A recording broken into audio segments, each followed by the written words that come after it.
Dios les bendiga ya en esta tarde. Gracias por continuar con nosotros. Aquí estamos con la pastora y el hermano Jesse, pero ya ahora con el tema de cronología bíblica de mujeres.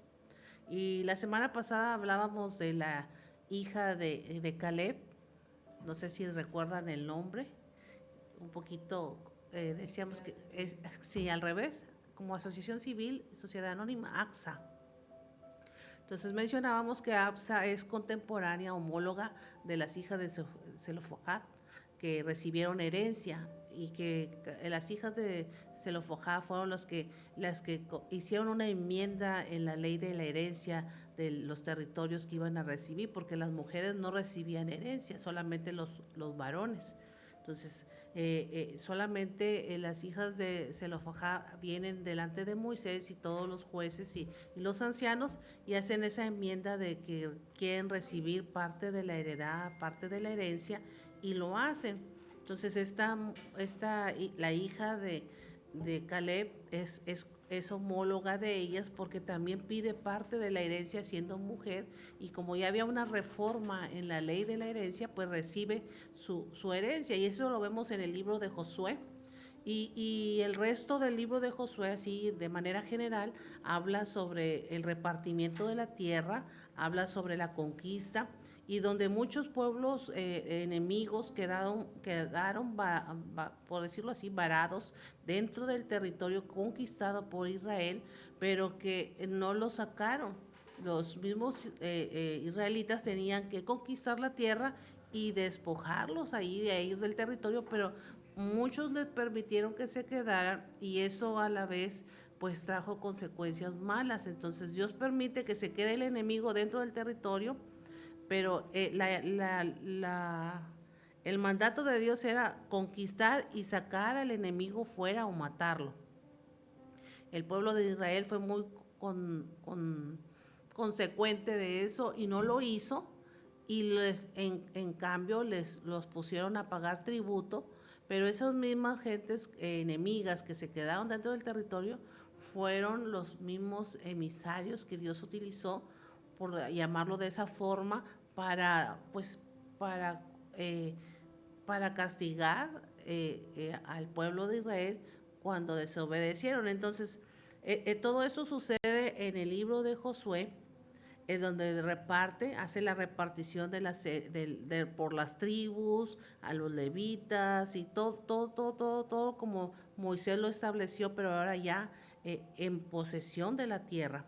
Cuando Moisés hace el repartimiento en el desierto, tenían que conquistar. Ahora Josué conquista Canaán, los diferentes territorios para las diferentes tribus y dejan enemigos dentro del territorio y esos mismos enemigos fueron los que cuando se apartaron del compromiso de buscar a Dios, fueron los mismos que Dios utilizó para castigarlos. Entonces Josué termina de repartir la tierra y dice, todas las promesas y todas las bendiciones que Dios nos hizo, se hicieron a cabo, se llevaron se efectuaron, ninguna faltó, todas Dios nos las dio, pero mientras estuvo Josué y la generación nueva que se le enseñó la ley, como ayer nos enseñaban, de seguir instrucciones, mientras se siguieron las instrucciones fueron bendecidos. Cuando dejaron de seguir las instrucciones fue cuando vino el problema para el pueblo de Israel. Entonces entra una apostasía donde mueren, vamos a decirlo de esta manera, mueren los que conocían la ley, mueren los que conocían el poder de Dios y entra una nueva generación. Y aquí se hace un problema cuando la nueva generación no conoce de Dios, cuando los niños que crecieron ya no saben de los milagros, cuando los niños que crecieron ya no los llevaron a la iglesia, cuando los niños que crecieron nomás les dejaron el celular y los dejaron hacer lo que quisieron. Entonces nace una nueva generación que desconoce completamente a Dios y comienzan a hacer el mal o comienzan a hacer acciones que van en contra de lo que Dios ha establecido. Se salvó nada más la generación de Josué y Caleb y la generación que conoció las instrucciones cuando Moisés las enseñó antes de entrar a la tierra prometida, pero ellos en la conquista y en el repartimiento de la tierra engendraron más familia, engendraron más hijos, pero no les dieron las instrucciones como se las dejaron a ellos. Entonces muere esa generación y nace una nueva generación, que es con lo que inicia el libro de Jueces. Nace una nueva generación completamente que desconoce del poder de Dios, que desconoce de las grandezas de Dios, y es ahí donde comienza el problema. Para los que se quedaron, los que se fueron, pues con haberse ido, pues la ganaron, ¿verdad? Por decirlo así, pero los que se quedaron hicieron lo malo delante de Dios, y las plagas y todas las cosas malas, pues cayeron sobre ellos. Y eso es lo que habla en los primeros libros de Jueces, donde entonces hacen lo malo y Dios establece jueces para hablar con ellos. Ya no existía Josué, ya no existía Moisés, ya no existía un líder religioso. Entonces Dios establece jueces para tratar con la nueva generación que completamente desconoce el poder de Dios, porque no hubo un seguimiento de la generación que se fue. No hubo la estafeta de la generación anterior a la nueva generación. Entonces surgen los jueces. En el capítulo 3 comienza Dios a tratar con Israel a través de jueces. Y el primero de los jueces pues es Otoniel, que sirve o liberta a Israel. Y dice el versículo 3 del capítulo 3 de Jueces, versículo 7, dice: hicieron pues los hijos de Israel lo malo ante los ojos de Jehová, y olvidaron a Jehová su Dios, y sirvieron a los Baales y a las imágenes de acera. Y nuevamente se vuelve a repetir la historia de la humanidad, de olvidarse de Dios y seguir la vanidad y seguir el sistema del mundo, adorar a los ídolos y no buscar de Dios. Pero ¿quién tuvo la culpa? El que se murió, el papá, la mamá, que no le dejaron un fundamento de la palabra de Dios a los hijos. Entonces, no conocían el poder de Dios porque no había un testimonio hablado de los papás a los hijos, ni de las generaciones anteriores del poder de Dios. Desconocían completamente el poder de Dios, y por causa de eso se volvieron a inclinar a los Baales y se volvieron a inclinar a las imágenes de acera, a servirles, porque recordemos, como lo decía yo, quedó pueblo enemigo en el territorio conquistado.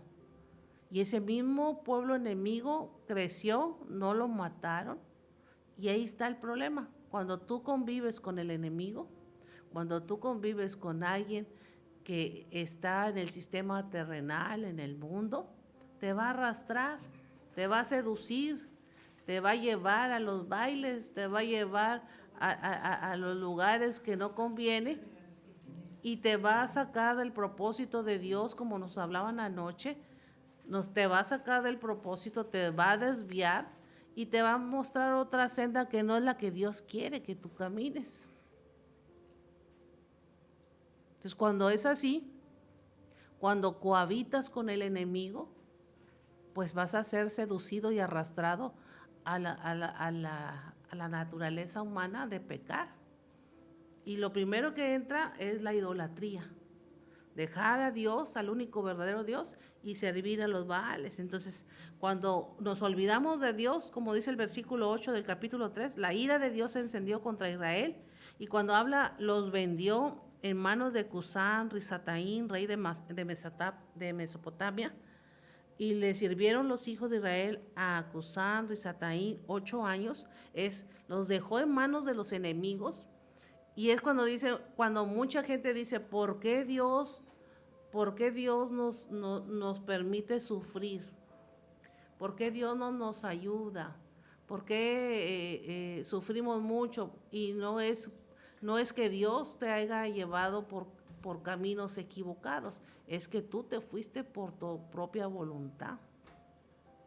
Entonces, a veces nosotros le echamos la culpa a Dios de las consecuencias de nuestras malas decisiones. Y después decimos que las consecuencias de las malas decisiones o ajuste de cuentas es porque Dios es malo, siendo el que se olvidó de Dios, pues es uno mismo. Aquí se olvidaron de Dios y Dios los entrega en manos del rey de Mesopotamia llamado Cusán Risataín, y surge el primer juez de Israel, Otoniel, y Dios lo usa con poder y les muestra la misericordia y les muestra el poder de Dios para que haya un testimonio de que el Dios de Israel es el Dios verdadero, el Dios poderoso, y los liberta. Y mientras está este juez y a través de él Dios habla al pueblo, viven en paz 40 años. Y se muere este juez y vuelven a hacer lo malo. Eso es lo que no, a veces nosotros no entendemos. Somos, hasta que no nos jalan las orejas o nos pasan cosas malas, nos volvemos a Dios. Volvieron a hacer lo malo, en el versículo 12 dice, y volvieron los hijos de Israel a hacer lo malo ante los ojos de Israel, y Jehová fortaleció ahora al rey de Moab, llamado Eglón, por cuanto habían hecho lo malo delante de Dios. Y Dios levanta otro juez llamado Ahot. Ese es el segundo juez de Israel. Y pues Ahot mata al rey Eglón, que era un rey gordo. Lo mata con una navaja, y cuenta la historia, y dice que lo atraviesa en su estómago y le saca el estiércol. Y cuando ya lo desangra, entonces sí sale y le dice al pueblo de Israel, vamos a combatir porque Dios nos ha entregado al pueblo de Moab en nuestras manos. Y es la manera en cómo vencen, y Dios les concede la victoria.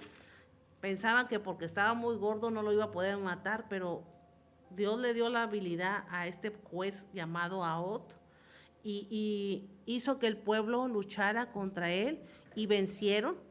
Y fíjense que cuando ganan esa batalla contra el rey de Moab llamado Eglón, después hay paz en Israel por 80 años. El primer juez trae una paz de 8 años. Se levanta el segundo juez llamado Ahot, y la paz dura 80 años. 80 años, estamos hablando 2 generaciones. Entonces se muere el papá y el hijo y queda el nieto. Y el nieto se vuelve a olvidar de Dios y vuelven todos los nietos a hacer lo malo delante de Dios. Y otra vez cae la maldad, cae el juicio, y ahora se levanta un tercer juez llamado Sangar de los filisteos, y este juez lo salva otra vez a Israel, y el arma que utiliza es una quijada de bueyes, y con eso mata a los filisteos.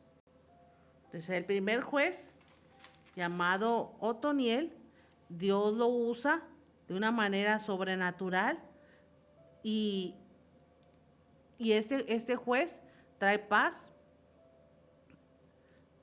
a Israel. Y el segundo, llamado Ahot, tenía facilidad con los cuchillos, con el puñal, y mata al segundo rey de Moab. Aquí ya estaba Mesopotamia, el rey de Mesopotamia, el rey de Moab y el rey de los filisteos, 3 jueces que Dios usa para traer paz a Israel. Y mató, este juez, el tercero, mató 600 hombres de los filisteos con una quijada de bueyes. Así que era poderoso. Y entramos a nuestro cuarto juez, que es nuestra enseñanza de hoy en la cronología bíblica. La única juez mujer llamada Débora. Entonces, Débora se enfrenta también a otro tipo de situación parecida a la de Ahot contra los moabitas. Dice el capítulo 4 de Jueces, donde viene la historia de la jueza llamada Débora. Después de la muerte de Ahot, los hijos de Israel volvieron a hacer lo malo ante los ojos de Jehová, y Jehová los vendió ahora en manos de Javín, rey de Canaán. Ahora era contra el rey de Canaán.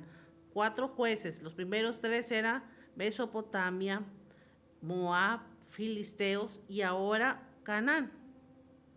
Llamado el rey, en esta ocasión, que lo va a enfrentar la jueza Débora, llamado Javín.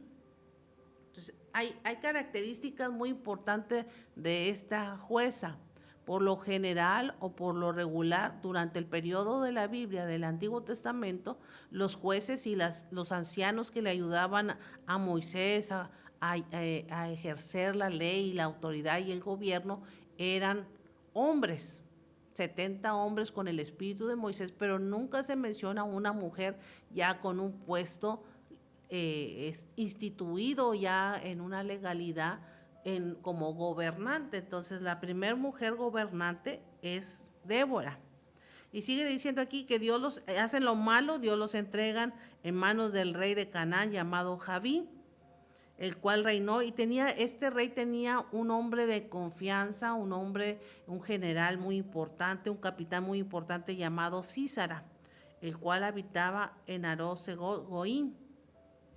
Entonces los hijos de Israel, aquí es cuando Dios, como yo lo he dicho en la iglesia, Dios siempre ve al hombre, a la mujer, al ser humano cuando sufre. Dios se da cuenta, pero Dios no puede hacer nada al respecto de ayudarlo mientras el ser humano no diga ayúdame. Dios, ayúdame. Entonces Dios está como un observador, como un espectador, hasta que el hombre se atreve a hablar y decir ayúdame Dios. Entonces aquí en el versículo 3 del capítulo 4 habla de que los hijos de Israel clamaron a Dios y Dios los escuchó. Y se clamaron a Jehová porque él tenía, este capitán tenía 900 carros cerrados y había oprimido con crueldad a los hijos de Israel ya por 20 años. Y gobernaba entonces en aquel tiempo en Israel una mujer llamada Débora, profetisa, mujer de Lapidot, y acostumbraba a sentarse bajo la palmera de Débora entre Ramá y Betel, en el monte de Efraín, y los hijos de Israel subían a ella a juicio. Y ella envió llamar a Barak, una persona de autoridad, una persona de ejército, un comandante, llamó a Barak, hijo de Abinoam, de Sedes de Neptalí, y le dice, ¿no te ha mandado Jehová Dios de Israel diciendo, ve y júntate la gente en el monte de Tabor y toma contigo 10,000 hombres de la tribu de Neptalí y de la tribu de Zabulón, y yo traeré hacia ti al arroyo de Sisón a Sísara, capitán del ejército de Javín, con sus carros y sus ejércitos, y los entregaré en tus manos? Entonces, iban y consultaban a Débora, a la juez Débora, que se sentaba a gobernar debajo de esa palmera, y llega el mensaje de Dios, la revelación de Dios a ella, porque era jueza y profetisa, era su ocupación, jueza y profetisa, y en el mensaje que llega de Dios para el pueblo, manda llamar al capitán o al general Barak, y le dice, Dios me ha dicho que tomes 10,000 hombres de la tribu de Zabulón y de la tribu de Neptalí, y que enfrentes los 900 carros errados que tiene el capitán Sísara, que es el comandante en jefe de las tropas del rey Javín, porque Dios ha dicho que te va a dar la victoria y que el pueblo que ha estado padeciendo por 20 años va a acabarse esa esclavitud y les va a dar la victoria. Pero este hombre era un cobarde. Barak era un hombre que sí creía el mensaje, pero que necesitaba miles de confirmaciones, y a veces el ser humano es muy cobarde cuando Dios te manda a un compromiso o a un propósito. hacía una encomienda, le saca la vuelta por todos lados y el primer pretexto que puso, yo no voy si tú no vas conmigo. ¿Cómo una mujer iba a ir al campo de guerra a enfrentar 900 y más en aquellos tiempos que los hombres eran los que iban a la guerra? Entonces cuando hacían las guarniciones y cuando hacían los censos, preparaban los censos de acuerdo a los hombres que podían ir a la guerra. En ese tiempo las mujeres no se enlistaban en la guerra, todavía como el día de hoy, ¿verdad? Que hay mujeres que son soldados. Eso no existía en los tiempos antiguos, de que las mujeres fueran a pelear, solamente los hombres. Entonces este capitán o este comandante de Israel no quería ir si Débora no iba. Y aquí para un poquito la historia para dar el significado, porque siempre en la cronología bíblica de mujeres damos el significado del nombre, y Débora significa abeja. Y en el contexto bíblico el nombre de Débora, que está relacionado con la abeja, está asociado también con cualidades de diligencia, de laboriosidad, de productividad, ya que las abejas son conocidas por su trabajo en equipo y por la creación de miel. Además, el nombre de Débora, que evoca o que significa abeja, también nos da imágenes de trabajo duro, de organización y de dulzura. Entonces, siempre yo he dicho, en el nombre trae la sentencia de lo que tú vas a hacer. Y esta mujer era una mujer organizada, una mujer muy buena administradora, capacitada, que podía hacer grandes cosas por su pueblo. Por eso Dios la puso como jueza y como gobernante, para poder liderar a hombres y a mujeres y impartir la justicia.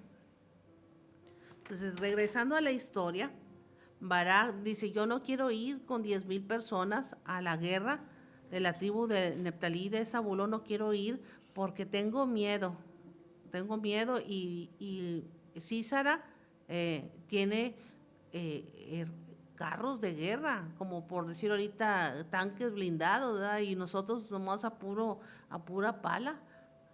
palo nos van a matar, ¿sí? Carabinas de palo, entonces nos van a matar porque él sí tiene pura Susi, y nosotros qué vamos a hacer. Entonces, pero Dios había, o machete, ¿verdad? Pero Dios había dicho que fuera, que los enfrentara, y que Dios le iba a dar la victoria sobre el rey sobre el rey Javín, rey de Canaán, como lo hizo con los otros jueces. Entonces, este hombre, de cierta manera, hace que vaya la profeta y la jueza Débora con ellos a guerra, pero le da una palabra a la profeta a Barak, y es lo que dice el versículo 9 del capítulo 4. Y ella dijo, iré contigo, mas no será tuya la gloria de la jornada que vas a emprender, porque en mano de mujer venderá Jehová a Sísara. Y levantándose Débora fue con Barak a Ceres, y juntó Barak a Zabulón y a Neftalí, que eran las dos tribus que iban a ir en guerra, los 10,000 hombres, y subió con 10,000 hombres a su mando, y Débora subió con él. Y Eber-Ceneo, de los hijos de Obat, suegro de Moisés, se había apartado de los ceneos y había plantado sus tiendas en el valle de Sanaín, junto a Ceres. Vinieron pues Sísara y las nueve de que Barak, hijo de Abinoam, había subido al monte de Tabor, y reunió Sísara todos sus carros, que eran 900 carros herrados, o sea, blindados, para que me entienda usted, con todo el pueblo que con él estaba, y hasta el arroyo de Sison. Entonces Débora dijo a Barak, levántate, porque este es el día que Jehová ha entregado a Sísara en tus manos, y no ha salido Jehová delante de ti. Y Barak descendió al monte de Tabor, y 10,000 hombres con él. Y Jehová quebrantó a Sísara y a todos sus carros y todo su ejército a filo de espada, ahora sí como si fueran con machetes, ¿verdad? A filo de espada delante de Barak, y Sísara descendió del carro y huyó a pie.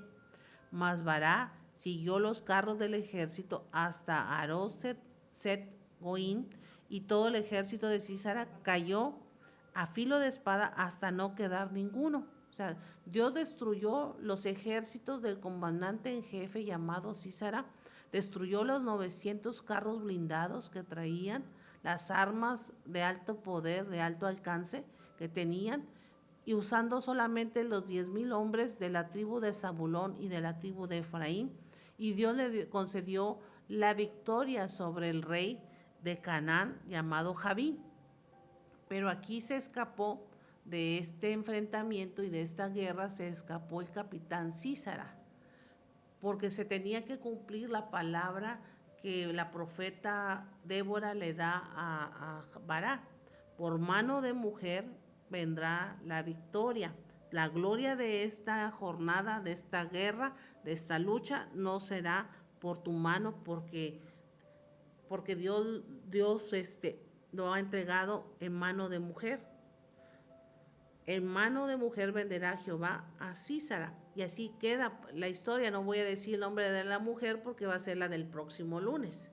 Entonces, haciendo un resumen de la historia, todo el ejército, los 900 carros, los 20 años de sufrimiento, Dios los entregó en una victoria de un día, pero esa victoria vino por causa de Débora o de la mujer, porque Barak se acobardó de no obedecer el mandamiento de Dios y pedir la cobertura de una mujer para ir a la guerra. Entonces, esta historia del capítulo 4 y 5, que después sale el cántico de Débora, donde tiene la victoria, es algunos historiadores, estudiosos han sugerido que su posición como juez fue un juicio sobre los hombres con poca voluntad que había en Israel. Como los hombres de Israel no estaban capacitados para juzgar, Dios escogió a una mujer para el trabajo. O sea, para que cuando el hombre no pueda, pues Dios puede levantar una mujer que pueda hacer el trabajo. Es parte de avergonzar a los hombres que deberían de haber asumido el liderazgo. Otros comentaristas creen que el papel de Débora como juez era una señal de la presencia de Dios en medio de su pueblo que estaba oprimido y maltratado. Dos características que tenía este rey de Canaán que había hecho sobre el pueblo de Israel es traer la opresión y el maltrato. Entonces quiere decir que todos los hombres de Israel durante 20 años, este hombre o este rey de Canaán les quitó su dignidad. Los hizo sentirse más bajos que una mujer. O sea, ¿hasta dónde el enemigo te puede degradar de sentirte lo peor y que una mujer tenga que ser el Superman del hombre, ¿verdad? Entonces, cómo el maltrato y la opresión le quitan la dignidad a todos los hombres del pueblo de Israel para que tenga que buscar la cobertura de una mujer para poder enfrentar al enemigo. Entonces, por eso Dios levanta a esta mujer juez y profeta para poder restaurar la opresión y el maltrato en la personalidad de todos y cada uno de los hombres del pueblo de Israel. Pareciera algo como muy simple, pero hay hombres maltratados, hay hombres oprimidos, hay hombres que les quitan su dignidad o su valor como hombres, su autoridad como cabezas del hogar, los denigran tanto que no se sienten con la capacidad de asumir el rol que Dios los ha puesto. Entonces, para que usted vea el tipo de opresión y de maltrato en el que estaba todo el pueblo de Israel, como cuando tú pierdes tu lugar porque el enemigo te ha estado oprimiendo por muchos años.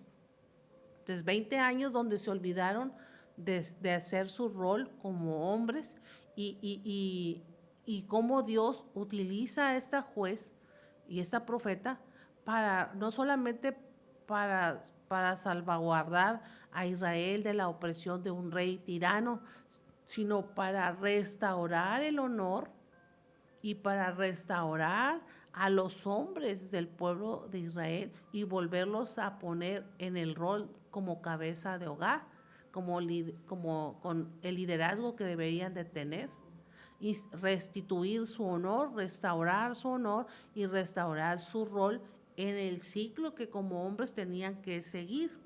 Entonces, algunos comentaristas hablan de que Dios la utilizó a esta mujer para restauración del liderazgo de los hombres nuevamente en el lugar de las mujeres, ¿verdad?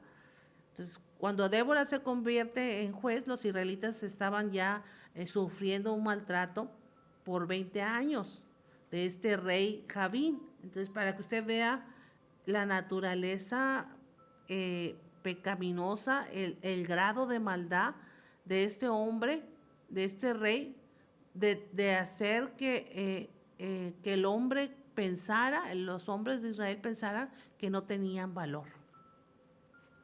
Usted ha escuchado este tipo de lo que yo estoy mencionando, que a veces el maltrato psicológico, verbal y hasta físico en las mujeres, ¿verdad? Pero también se da en los hombres.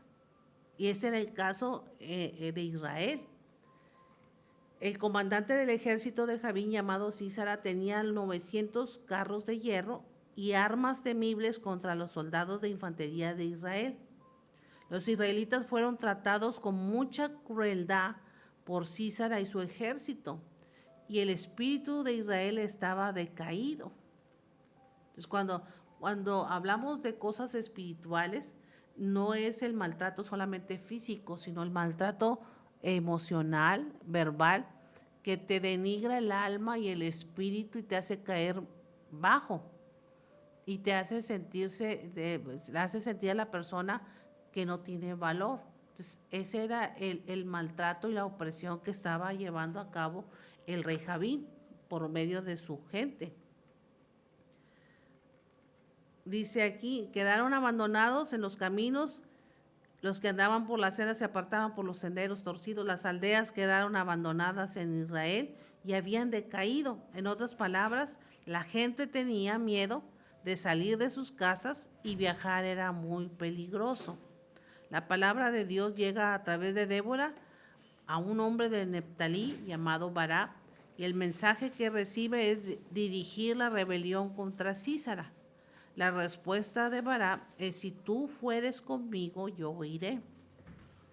Todos tenían miedo a Sísara, inclusive Barak, pero Débora aceptó acompañarlo, aunque también profetizó que el honor de la victoria sería para una mujer y no para Barak. Cuando llegó el momento de la batalla, Dios volvió a hablar a través de Débora para que Barak tuviera fuerzas o reuniera las fuerzas y los israelitas se enfrentaran al ejército de Sísara, y de esa forma les dio la victoria. El poderoso Sísara fue derrotado por la mano de una mujer, como lo dijo Débora. El comandante estaba descansando mientras que después la mujer lo terminó. Entonces, ¿qué podemos aprender de la vida de Débora? Podemos ver que lo que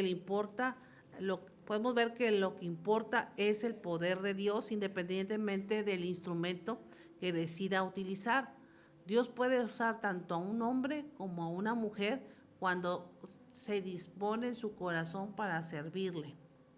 Entonces, no importa que usted sea un hombre o que sea una mujer, si usted está disponible, Dios lo puede usar de una manera sobrenatural. Para Dios, el instrumento es el mismo: un corazón entregado, una vida rendida a Él. Sea fuerte o sea débil, sea confiado o sea inseguro, cuando nos ponemos en las manos de Dios, podemos ser un instrumento de guerra y podemos ser un instrumento que venga a traer un cambio realmente a la sociedad. Todos somos fuertes cuando somos movidos por el Espíritu de Dios y nos llenamos de esa fortaleza, de esa fuerza cuando buscamos el rostro de Dios. También podemos ver en Débora una imagen del tierno cuidado que Dios tiene por su pueblo. Como una madre que cuida a sus hijos, así Débora guió a Israel. Entonces eso es lo que podemos aprender de Débora como profeta, como jueza. Y también hay 5 virtudes que tiene Débora, que quiero mencionarlas en esta tarde, que son, que la Biblia lo declara en estos versículos que dimos de lectura. La primera es obediencia, la segunda valentía, la tercera sabiduría, la cuarta liderazgo y la quinta discernimiento. Y estas virtudes que tenía Débora es una administración con un toque sobrenatural del espíritu. Una administración. Usted ha escuchado que así se le llama a los que gobiernan. Sí, como por decir el municipio de Río Bravo, su administración 2023 o 25, 24, 26, 24, 27, según los años que vaya a estar en el poder, ¿verdad? Entonces, así se conoce la administración. ¿Qué es lo que va a administrar el gobierno? Pues todos los recursos de la región, de la ciudad, los recursos naturales, los recursos económicos, aún hasta la gente que tiene la ciudad, la va a administrar. Entonces, esta mujer, para poder estar en el gobierno, que Dios la puso sobre el gobierno, era una buena administradora, no solamente de su casa, no solamente de su salud, no solamente de su persona, no solamente de ella, sino que si podía gobernar su casa, podía gobernar la ciudad o el país. Entonces, la capacidad que tenía para poder gobernar era era una virtud que Dios le dio. Entonces, en la primera que habla de gobierno es la obediencia. Débora fue obediente a Dios en todo momento, siguió sus mandamientos, guió al pueblo según su voluntad. Por eso pudo Dios ponerla al frente para que guiara. Una persona que obedece a Dios puede guiar a otros a que sigan obedeciendo a Dios. Pero si usted va a tener un pastor que no le hace caso a Dios, pues ¿qué congregación va a tener, verdad? La segunda característica, valentía, mostró gran valentía al liderar un ejército israelita contra los cananeos, a pesar de que ella era una mujer que no tenía la fuerza física, tenía miedo, pero tenía el poder de Dios que la hacía valiente, que la hacía enfrentarse a todo tipo de situación. La tercera característica es la sabiduría no animal, ni terrenal, ni diabólica que habla el Nuevo Testamento, sino la sabiduría que proviene del cielo. La sabiduría, dice el Proverbios, el principio de la sabiduría es el temor a Jehová. Entonces, cuando tú obedeces y te rindes a la voluntad de Dios, comienza la sabiduría sobrenatural a darte la capacidad de atender los asuntos. Débora era conocida por su sabiduría, ya que el pueblo acudía a ella a buscar consejo y a tomar decisiones. Otra de las características, liderazgo, era una mujer líder, una líder nata, capaz de guiar y de motivar al pueblo en tiempos de guerra y de paz. ¿Por qué digo liderazgo? Porque ella impulsó a Barak, un hombre que tenía la moral y la dignidad en el suelo, porque así los había dejado a todos los hombres el rey Javín. La opresión y el maltrato a los hombres en Israel estaba por los suelos. No se peinaban, no se bañaban, etcétera, etcétera. Entonces, esta mujer impulsa a Barak, impulsa a las 2 tribus de Efraín y de Zabulón a enfrentar al enemigo. Ustedes pueden, porque el poder de Dios está con ustedes. Entonces, qué importante es que alguien te impulse, ¿verdad? Y no que alguien te expulse. Te expulse a que des lástima. Que te diga, que sea una buena influencia en en la persona para bien y no sea una influencia para mal. Entonces, por eso se consideraba un líder, un líder. Un líder es una persona que te lleva a encontrar el propósito, que te ayuda a sacar el ADN de los dones que tienes y las capacidades que tienes, te ayuda a sacarlas para poder llevar el propósito de Dios en tu vida en desarrollo. Pero el que no es líder, en lugar de impulsarte, te subaja, te arrastra, te lleva a menos. Entonces un líder te lleva siempre a más. Y la última virtud que queremos destacar de Débora es el discernimiento. El discernimiento es un don del Espíritu Santo que se desarrolla y que todos deberíamos de tener, porque el discernimiento es más allá del conocimiento, es más allá de un entendimiento de unas cosas, sino puedes discernir lo bueno y lo malo. Entonces, el discernimiento dice que Débora poseía un gran discernimiento espiritual, lo que le permitía entender la voluntad de Dios y actuar en consecuencia. Entonces, ella podía discernir la voz de Dios, que lo que se tenía que hacer y en el tiempo preciso y certero. A veces nosotros entendemos la voluntad de Dios, pero cuando ya pasaron un buen tiempo y cuando ya hemos llevado quizás algún golpe, alguna caída. La caída nos ha enseñado, pero la sabiduría y el discernimiento son hermanas. Son hermanas porque la sabiduría te va a dar el entendimiento de qué hacer, de qué decisión tomar y en consecuencia las acciones que tienes que hacer para que esa decisión se lleve a cabo. Entonces, esta mujer que traemos hoy no es cualquier mujer. Ya no se vuelve a hablar en la Biblia de otra mujer como Débora, que no solamente es profeta, sino que también es juez.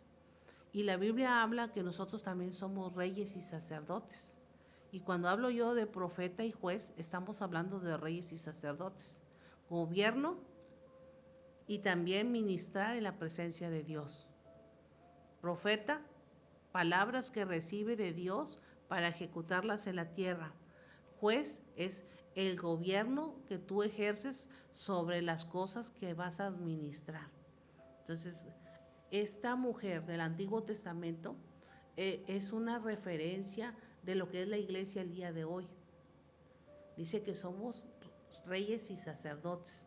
Reyes para gobernar nuestra carne y no hacer lo que nos da la gana.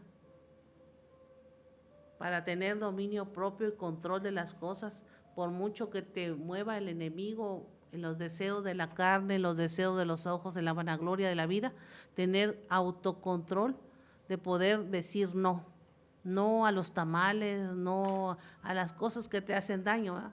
Poder frenar tu boca, poder frenar tus deseos, poder frenar las cosas, ese es el gobierno. Y el sacerdocio es poder entrar en la presencia de Dios y poder hablar con Él directamente y recibir esa sabiduría de lo alto para poder ejercer el dominio y poder ejercer en la tierra el gobierno. Se necesita la administración o la sabiduría de Dios para poder ejercer el gobierno en la tierra. Entonces, Débora es una referencia de lo que es la iglesia de hoy, el creyente de hoy, que es rey y sacerdote.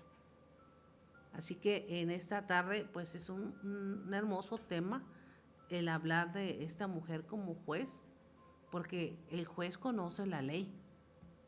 Entonces, si tú te consideras rey y sacerdote, como dice la Escritura, tú debes de conocer la palabra de Dios. Si tú dices que amas a Dios, tú debes obedecer la palabra de Dios.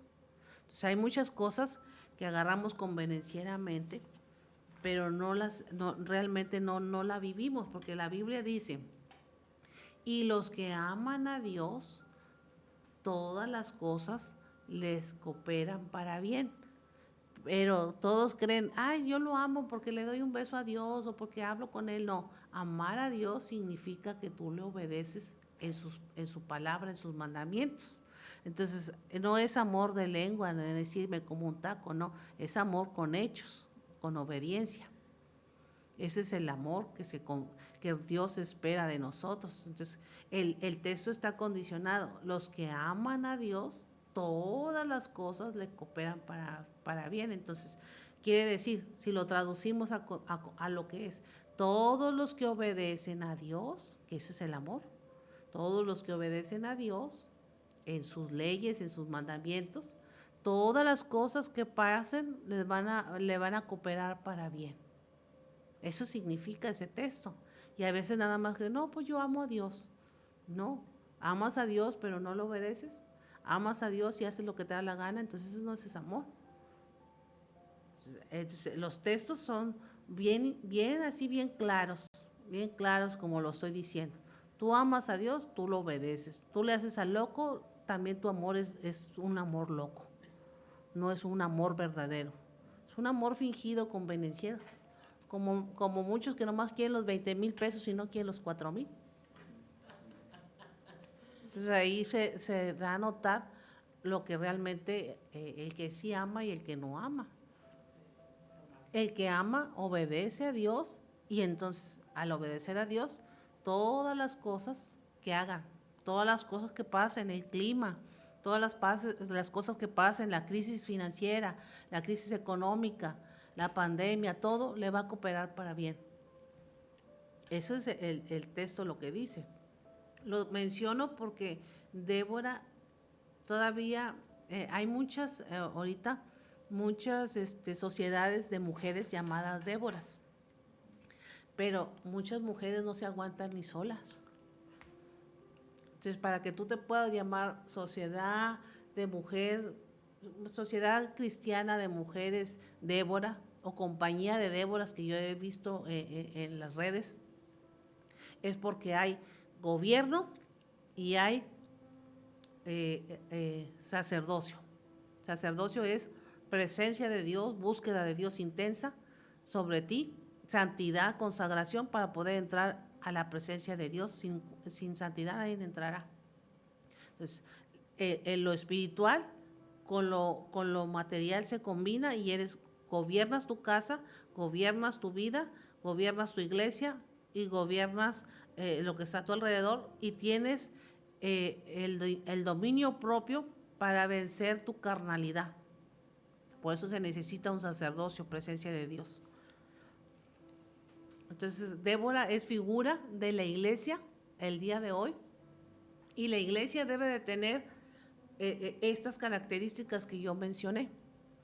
Las características de ser valiente, de llevar el mensaje de la salvación, de ser obediente, de tener la sabiduría de lo alto, de ser un líder, impulsar al pueblo y tener el discernimiento del Espíritu de Dios.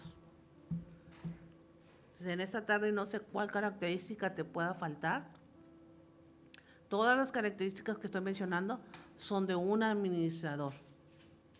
Y yo tengo ya tiempo que en todos los temas me sale o menciono la administración.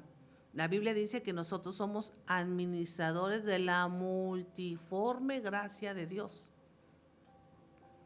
Y cuando habla de la multiforme gracia de Dios son las diversas facetas que puede todo el ser humano encajar, los diferentes oficios, las diferentes profesiones, las diferentes formas que todas te van a llevar a un solo propósito que es para lo cual nacimos.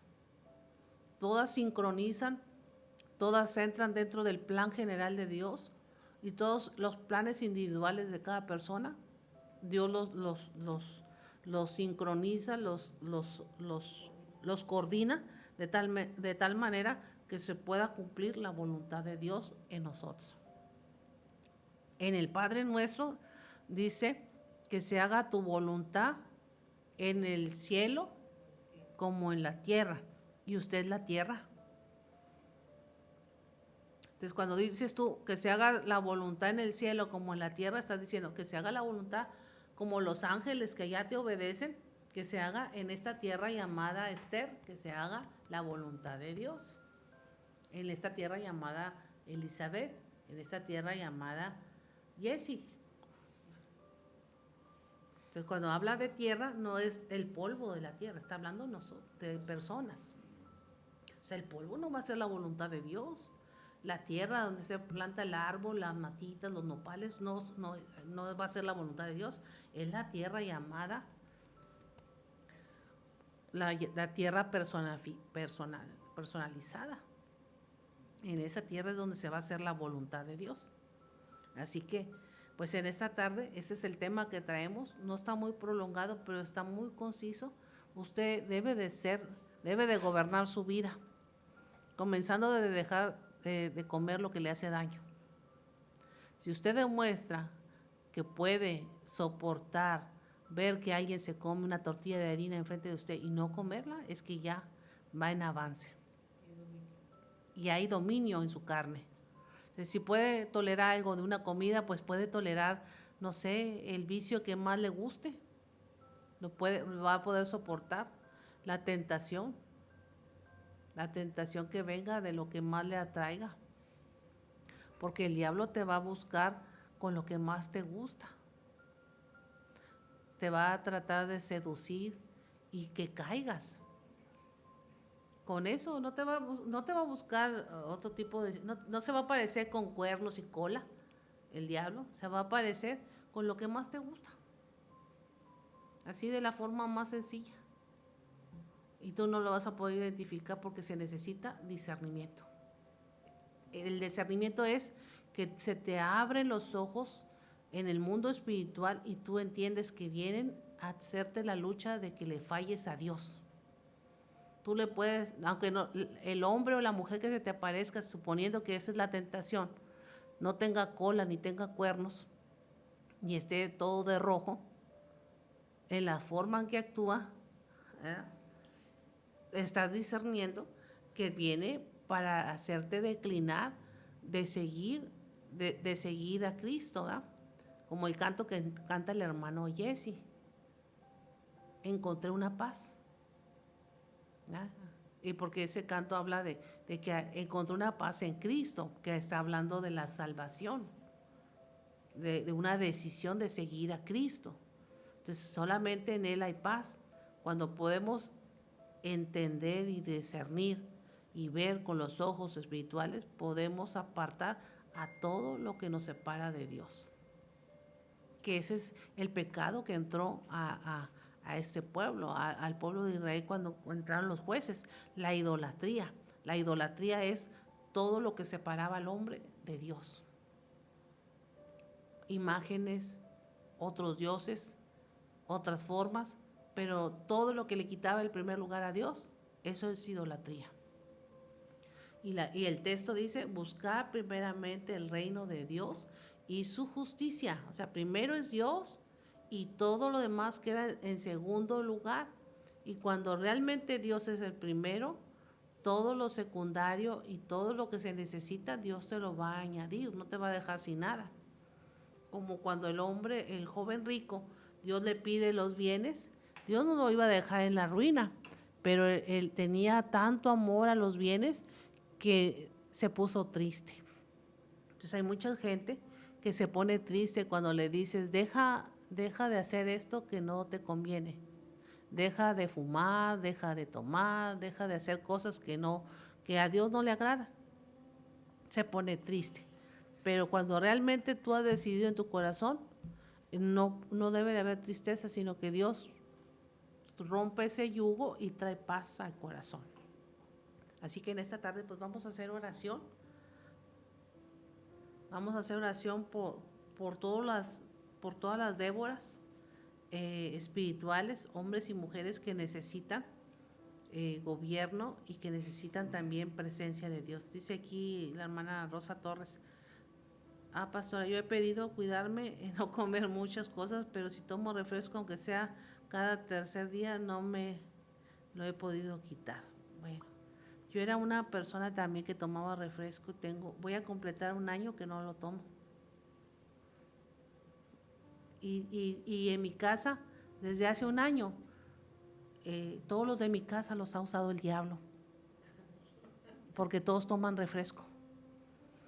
Y vienen mis parientes de Monterrey, aquí está Angélica en el en vivo. Y todos toman de la coca negra, de la sin azúcar, de la normal y de squid de la que sea, pero refresco. Y yo no he tomado refresco, entonces no porque sea muy valiente, no porque sea muy capaz, sino porque yo le pedí a Dios.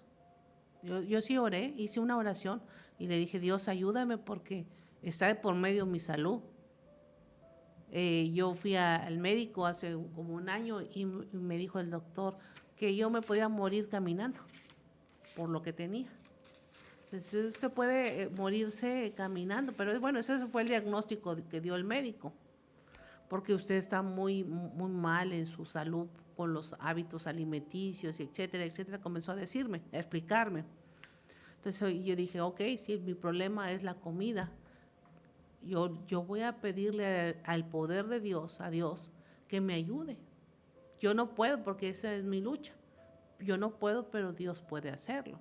Y yo oré de esa forma, Dios ayúdame porque yo no puedo. En mi casa me ayudan por temporadas. Cierta temporada dejan de tomar refrescos, cierta temporada dejan de comer cosas que yo no debo de comer, pero con ellos o sin ellos, tú échame la mano.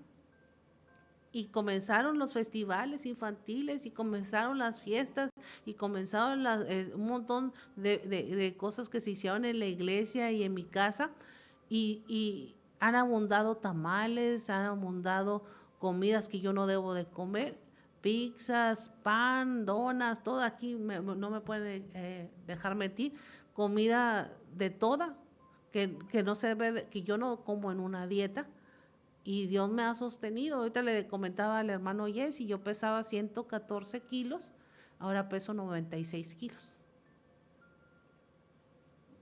No ha sido fácil para mí, pero Dios me ha ayudado. Entonces, si Dios me ha ayudado sin tener que tomar un medicamento para dejar de comer, y Dios me ha ayudado para no tomar un refresco y poderme abstener de esas cosas ya casi por un año, en agosto completo el año. Pues ya de agosto, estamos entrando a agosto. Sí, lo puede hacer con usted. Yo pongo ese ejemplo de la comida porque es mi problema, pero hay otro tipo de problemas que hay gente que le gusta mucho las mujeres, hablando de los hombres. Hay mucha gente que le gusta el licor o la droga o el café o lo que sea, ¿verdad? Pero cuando realmente tú quieres cambiar, tú le dices a Dios, échame la mano y Dios te escucha, porque a mí me ha escuchado. Entonces, así como quizás no he rebajado lo que tenga que rebajar, porque el doctor quiere que pese 60 kilos, ¿verdad? La mitad de lo que pesaba, quería que me dividiera en dos, ¿verdad? Pero sí lo he estado haciendo, me está costando, claro que me está costando porque tienes que disciplinarte y disciplina es constancia, como es el camino de Dios. A Dios hay que buscarlo todos los días, porque el día que no lo buscas, el día que se te hace fácil no buscarlo, ese día viene la tentación y le das cavidad a cosas que no debes.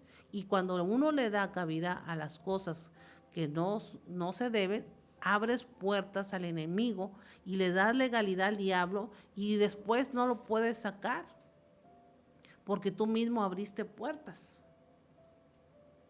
Aquí dice el hermano José Luis, wow. Y yo digo miau, hermano, acuérdense que cuando dicen wow, yo digo miau. Miau, dice wow, es un gran logro, hermana, gracias a Dios que la ha sostenido de su mano. Sí, hermano, sí. Gracias, hermano José Luis, así es. Dice Angélica, coca sin azúcar. Pues es como quiera refresco, Angélica. Y como quiera, todo hace daño. Pero cuando uno ha tomado la determinación y la decisión como la tomó el profeta Daniel, no contaminarse con la comida del rey, lo logras. Pero Daniel tuvo que orar 3 veces al día para lograrlo. Daniel era un hombre, un eunuco. Lo hicieron eunuco no porque hubiera querido. El eunuco estaba a merced del rey. para hacerle lo que quisiera. Y aún así él era un hombre de Dios. Entonces, si el rey le hacía lo que quería, por eso Daniel se mantenía en oración. Usted me está entendiendo lo que quiero decir. Entonces, no solamente era consejero del rey, sabio del rey, sino era un eunuco en el gobierno del rey, que si el rey quería, podía echar mano de él para otras cosas, no solamente para consejos. Pero dice que él propuso en su corazón, el libro de Daniel, no contaminarse con la comida del rey y tratar de mantenerse en santidad y en oración, lo que a él le sirvió para ser 10 veces más sabio que los otros jóvenes que había en el palacio, es que él se propuso en su corazón, o sea, le tocó hacer un sacrificio. No fue fácil. Estaba donde estaba la carne, estaba donde estaba todo lo bueno, lo mejor, pero él propuso en su corazón no contaminarse. Entonces, menciono esto porque usted puede ser un vencedor o ser un vencido. Usted escoge lo que determine su corazón.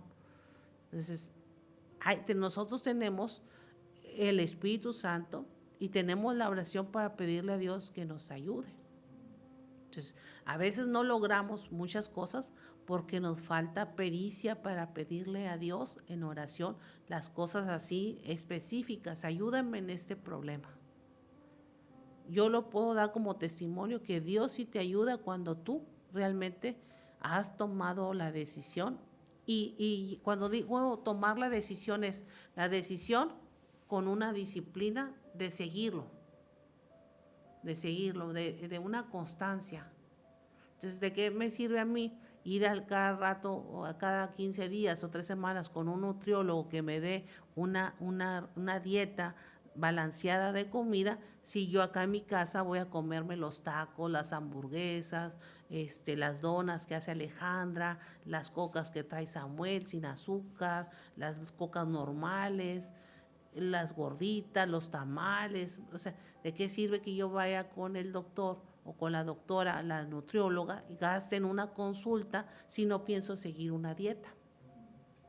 O sea, una dieta, aunque no esté al 100, pero tratar de llevarla, de disciplinarme. Eso es tomar o hacer hábitos saludables. Así también se hacen hábitos saludables en lo espiritual. O sea, deja de contaminarte con las cosas del mundo y comienza a hacer hábitos de oración, hábitos de buscar a Dios, de hacer tus vigilias, de cosas así que te puedan ayudar a traer sabiduría de lo alto a tu vida y poder tomar decisiones correctas. Y toda decisión correcta o toda decisión que tú tomes, porque el Espíritu te guía, pues seguirla, ¿verdad? Tener una disciplina de seguirla. Menciono esto porque usted me puede pensar que ya me salí del tema, pero estamos hablando de una mujer que fue jueza y profeta. Jueza que supo gobernar su carne, su casa y la nación. Entonces usted tiene la capacidad de hacerlo también. Pues vamos ahora. Iba ahora cuando leí el comentario.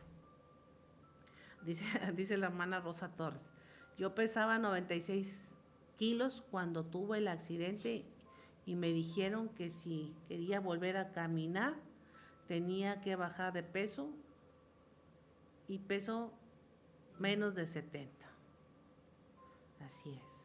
Entonces, cuando uno realmente quiere hacer las cosas, hay que ponerle empeño, hay que ponerle disciplina, porque los estudios, los de laboratorio, te dan los indicativos de que si te aplicaste o le hiciste a loco. ¿Verdad? Y después vas con el estudio con el doctor y el doctor se ríe de ti. Porque no, esa risa quiere decir, te hiciste a loco los 3 meses. Pero bueno, y hay que aplicarse. Hay que aplicarse porque nada más tenemos 70, 80 años para vivir y no hay que irnos en parcialidades. Si nos vamos, que Dios nos lleve en una sola exhibición. ¿Qué necesidad hay de que batallen con nosotros o que por una enfermedad como la diabetes tengan que ir y te corten primero una parte, porque por lo regular hay casos en que les cortan un dedo del pie y luego avanza y luego el pie y luego avanza un poquito más, y por eso hablo yo de parcialidades. ¿Qué necesidad hay de que te vayas en parcialidades cuando Dios te quiere llevar? Cuando te va a llevar completo, ¿verdad? Entonces hay que cuidarse, y eso es gobierno. Cuidarse es gobierno, y ser sacerdote es buscar la presencia de Dios en todo tiempo para tener la sabiduría de lo alto. Señor, en esta tarde te damos gracias por la oportunidad que usted nos da de compartir esta enseñanza con la audiencia. Ayúdanos en las deficiencias que tenemos, en las debilidades que tenemos, que realmente podamos buscar tu rostro y ser sabios y entendidos para poder lograr el propósito, como nos hablaban el día de ayer. Lograr el propósito y no quedarnos solamente con el diseño, con los diseños que tú tienes, con los dones que tenemos, sino que el don realmente sea ejercido con el propósito para el cual tú nos hiciste nacer. Te damos gracias por cada uno de los hermanos que estuvieron en este programa, por la audiencia de la UASA 97.3. Gracias, Señor, por permitirles en esta tarde estar con nosotros a través de las líneas, a través de las ondas sonoras. Y gracias por Jesucristo rompiendo límites y todos los hermanos que en esta tarde nos han escuchado. Bendice a la audiencia, Señor, en esta tarde, y que tú les enseñes a vivir un día a la vez. Que este día podamos vivirlo como tú quieres, y que mañana, si nos permites vivir, lo podamos otra vez vivir conforme a tu voluntad. Te damos gracias en el nombre de Jesús. Amén.